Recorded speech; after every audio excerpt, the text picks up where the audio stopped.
मैं याद कर रहा था कि जब मैंने पहली बार साईं बाबा के बारे में सुना या साईं बाबा को मूर्ति के रूप में देखा, वो मेरे बचपन में था। एक फिल्म से जिसका नाम अमर अकबर एंथनी था। उसमें एक गाना है, शिरडी वाले साईं बाबा। शिरडी वाले साईं बाबा आया है तेरे दर पे सवाली। वो पहली बार था जब मैंने साईं बाबा की आकृति को देखा और साईं बाबा नाम सुना। मुझे कुछ समझ नहीं आया। उस समय शायद मैं 10-12 साल का रहा हूंगा, तो मैं साईं बाबा को, उनकी महत्ता आदि को नहीं समझ पाया। लेकिन बाद में जब मैं पीछे मुड़कर देखता हूं, इतने सालों के बाद जब मैं पीछे देखता हूं, तो चिंगारी उसी समय लगी थी। साईं बाबा का विचार तब मौजूद था, लेकिन जीवन अपने क्रम से चला और मैं जीवन के सामान्य पड़ावों से गुजरा और लंबे समय तक बाबा मेरे जीवन में शामिल नहीं थे। अब अनुभव के रूप में यदि मैं अनुभवों पर विचार करूं, तो साईं बाबा हमेशा किसी न किसी रूप में रहे। जैसे अम्मू की मृत्यु मेरे जीवन का सबसे दुखदाई चरण था। वो बहुत अस्थिर कर देने वाला समय था। वो एक अनंत खाई की तरह था। ऐसा लग रहा था जैसे कि मैं अनंत खाई में गिर रहा हूं। तो अंततः साईं बाबा की मौजूदगी मुझे एक स्थायी अवस्था में लाई। जब मैं साईं बाबा की बात कर रहा हूं, मैं इस पर भी विचार करना चाहूंगा कि कैसे दत्त परंपरा उसके साथ आई। मुझे दत्त परंपरा के बारे में कुछ भी पता नहीं था। दक्षिण भारत में, खासतौर पर केरल में जहां से मैं आता हूं, वहां दत्तात्रेय को कोई नहीं जानते, इस परंपरा को नहीं जानते, श्रीपाद श्री वल्लभ को नहीं जानते, अकल्लकोट स्वामी को नहीं जानते, यहां तक कि कुछ समय पहले तक साईं बाबा को भी नहीं जानते थे। कुछ साल पहले बाबा बहुत प्रसिद्ध हो गए। दत्त परंपरा, और ये कि मैं उस परंपरा का हिस्सा हूं, कि पूरी समझ तब आई जब मैं विट्ठल बाबाजी से मिला। ठीक 19 दिसंबर 2012 को विट्ठल बाबा वल्लभपुरम आंध्र प्रदेश में श्रीपाद श्री वल्लभ पीठ के महंत थे। मुझे उनके बारे में नहीं पता था।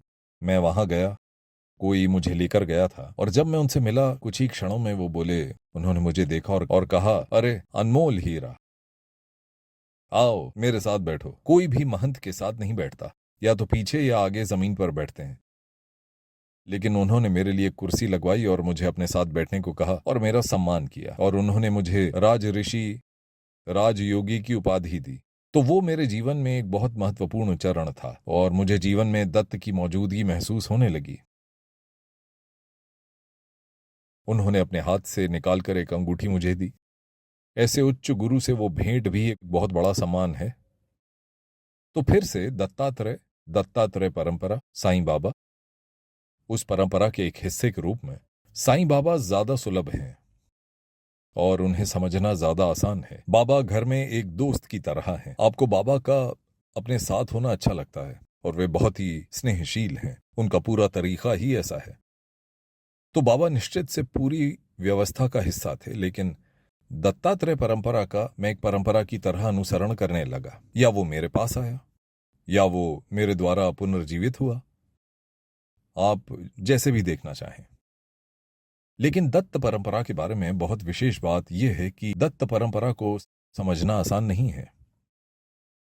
अवधूतों का मार्ग है, महान गुरुजन जिन्होंने स्वयं का पूरी तरह से विलयन कर दिया। या अगर आप देखना चाहें या महसूस करना चाहें कि अवधूत क्या है, तो वो आपकी आत्मा के जैसे हैं। आपकी आत्मा आपसे बिल्कुल अनासक्त है, ठीक जैसे गाड़ी में पेट्रोल या बिजली के समान, लेकिन वो आपको सक्रिय बनाती है। आपकी आत्मा आपको सक्रिय बनाती है और कार्यशीलन को जीवन कहते हैं। उसी तरह दत्तात्रेय एक मौजूदगी है। जब किसी ने दत्तात्रेय से पूछा, हम आपको कहां देख सकते हैं, उन्होंने कहा, प्रकृति में देखो। उसी तरह जब किसी ने उनसे पूछा, आप कौन हो, उन्होंने कहा, मैं प्रकृति हूं। और आप मुझे कहां देख सकते हो, प्रकृति में। यानी सभी पौधे, प्राणी और सब कुछ दत्त है। हर प्राणी का सार दत्त है। उनका अनुसरण आसान नहीं है। एक अवधूत ऐसे ही रहते हैं। अवधूत का जीवन ऐसा ही होता है। वो सब कुछ हैं, वो सभी में हैं। वो जीवन के प्रवाह के साथ बहते हैं। उनकी कोई कार्यसूची नहीं होती, उनकी कोई योजना नहीं होती, कोई सीख नहीं होती। आप केवल वो होते हैं जो आप मूल रूप से हो, मतलब आपका वास्तविक स्वरूप जो कि आत्मा है। तो वो समझ आया। और फिर व्यावहारिक पहलू, वहां साईं बाबा की मौजूदगी का बहुत महत्व है। आज भी बाबा के शरीर छोड़ने के 100 साल बाद भी वे उदी पवित्र भस्म द्वारा कार्य करते हैं। वो अपनी मौजूदगी द्वारा, अपनी मूर्ति, अपनी तस्वीरों द्वारा कार्य करते हैं। हर संभव तरीके से साईं बाबा संसार में कार्य करते हैं।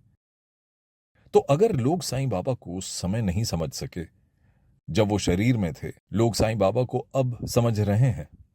कई बार एक अतीत में रहे संत को समझने के लिए कई पीढ़ियां लग जाती हैं। जब संत शरीर में होते हैं, पहचानना मुश्किल होता है, क्योंकि उनसे जुड़ा एक स्वभाव है, एक प्रकृति है, एक रूप होता है। और लोग रूप को देखते हैं और कहते हैं वो रूप और ये रूप एक समान है, या मैं और वो एक समान है। लेकिन ये सत्य नहीं है। वो चेतना सत्य है जो शरीर में कार्य कर रही है। वही चेतना एक आत्मा या ऊर्जा के रूप में एक बिल्ली, एक कुत्ते और इंसान के शरीर में कार्य कर रही है। लेकिन अभिव्यक्तियां अलग अलग हैं। और जब ये चेतना मनुष्य के शरीर में होती है तो एक महान गुरु या एक अपराधी या जज या डॉक्टर, इंजीनियर, जो भी उनके व्यवसाय हैं या विभिन्न स्तरों पर वैसे कार्य करती हैं। लेकिन एक ही स्रोत है, एक ही आत्मा है, एक ही चेतना है। तो आप साईं बाबा को देखकर ये नहीं कह सकते मैं उन्हें समझता हूं। ऐसे लोगों, ऐसे महान गुरुजनों को समझना संभव नहीं है। वे लोग उद्देश्य के लिए जीते हैं, पूरी तरह से उद्देश्य संचालित होते हैं। वे लोग एक उद्देश्य के लिए जन्म लेते हैं, कर्मों की पूर्ति के लिए नहीं। उनके पूरे जीवन में कोई कर्म से संबंधित कार्य सूची नहीं होती। कर्म द्वारा कोई पूर्ति नहीं होती। वे केवल धरती पर कुछ देने आते हैं, धर्म को वापस स्थापित करने आते हैं।